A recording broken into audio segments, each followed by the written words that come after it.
Pemirsa, diduga remblong sebuah truk kontainer banting setir dan menabrak bus hingga terguling di Jalan Komodor Laut Yosudarso, Medan, Sumatera Utara. Meski tidak memakan korban jiwa, namun seorang penumpang bus dilarikan ke rumah sakit terdekat.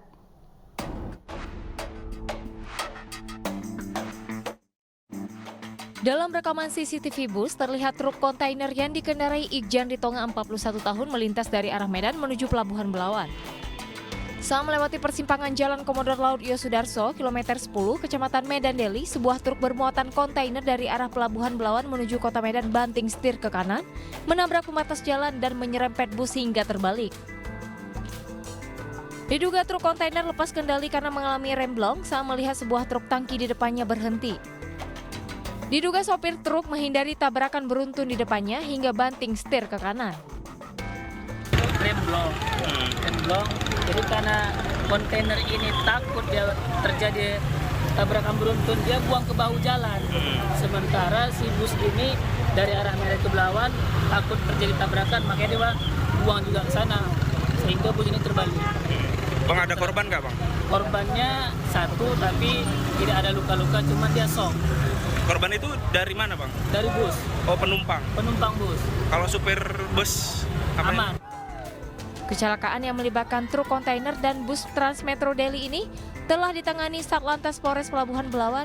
Kini petugas sedang melakukan pengejaran terhadap sopir truk yang kabur. Akibat peristiwa ini, seorang penumpang wanita berusia 27 tahun mengalami luka ringan dan dirawat di rumah sakit terdekat. Dari Medan, Sumatera Utara, Yuda Bahar, iNews melaporkan.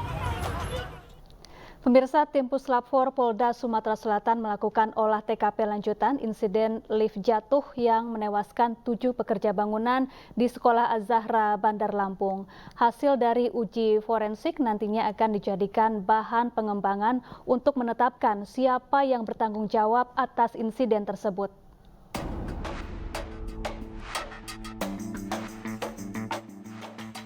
Kepolisian Polresta Bandar Lampung melibatkan tim Puslap 4 Polda Sumatera Selatan untuk melakukan penyelidikan terhadap tragedi jatuhnya lift di Sekolah Az-Zahra. Tim Puslap 4 langsung melakukan olah TKP dan mengecek kondisi lift yang digunakan 9 pekerja turun dari lantai 5 hingga terjatuh ke lantai dasar. Tim juga memeriksa kondisi katrol lift, begitu juga sistem kerja dari lift tersebut. Mereka juga memeriksa seberapa berat atau kapasitas katrol menahan beban. Selain itu, mereka juga memintai keterangan pihak kontraktor yang bertanggung jawab atas pekerja.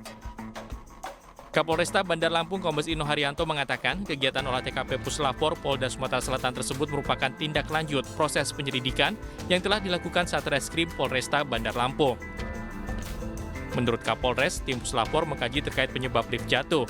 Dan hasil dari uji forensik ini nantinya digunakan untuk menentukan status dari penyelidikan menjadi penyidikan, sehingga penyidik bisa menetapkan siapa calon tersangka dari insiden itu.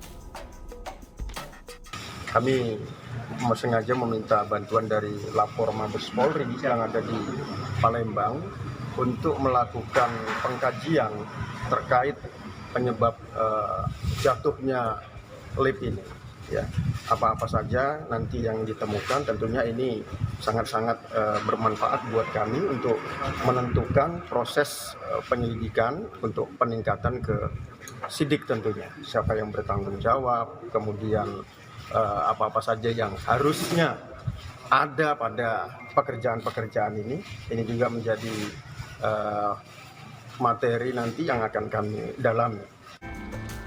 Sementara itu, 2 korban kritis tragedi jatuhnya lift di Sekolah Az-Zahra Kamis malam menjalani operasi. Operasi dilakukan setelah kedua korban melewati masa kritis.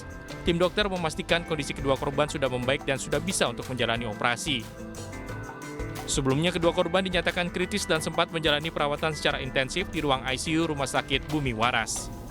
Dari Bandar Lampung, Ruslan dan Andres Afandi, iNews melaporkan. 2 pelaku pembunuhan pensiunan TNI Angkatan Darat di Ponorogo, Jawa Timur ditangkap polisi. Korban dibunuh setelah terlibat cekcok dengan pelaku yang ditawarkan pekerjaan sebagai penjaga angkringan. Seorang pelaku masih di bawah umur.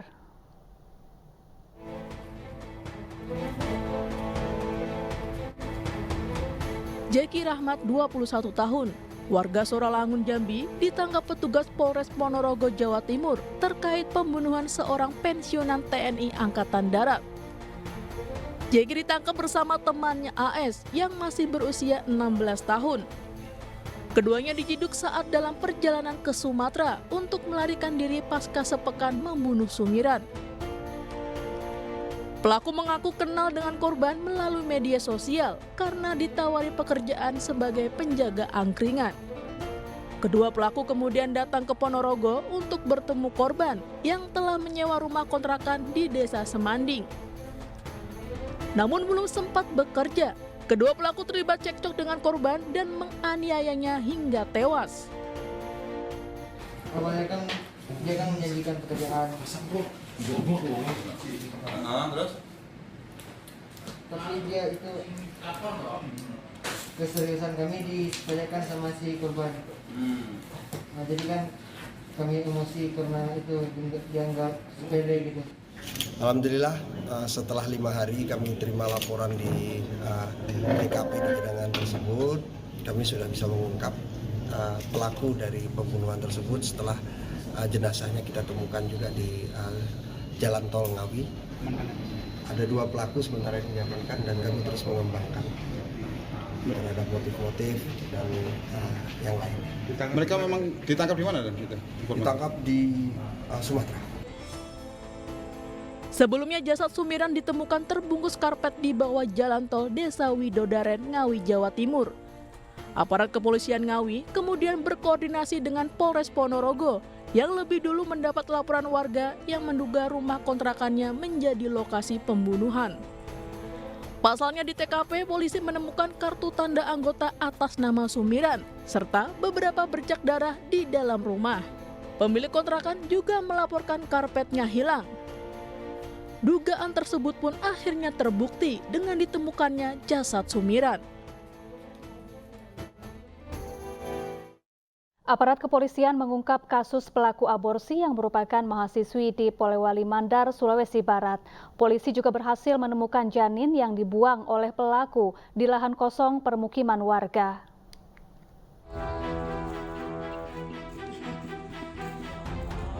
Kehebohan terjadi di sekitar pemukiman warga saat polisi mendatangi lokasi lahan kosong di Kecamatan Wonomulyo, Polewali Mandar, Sulawesi Barat.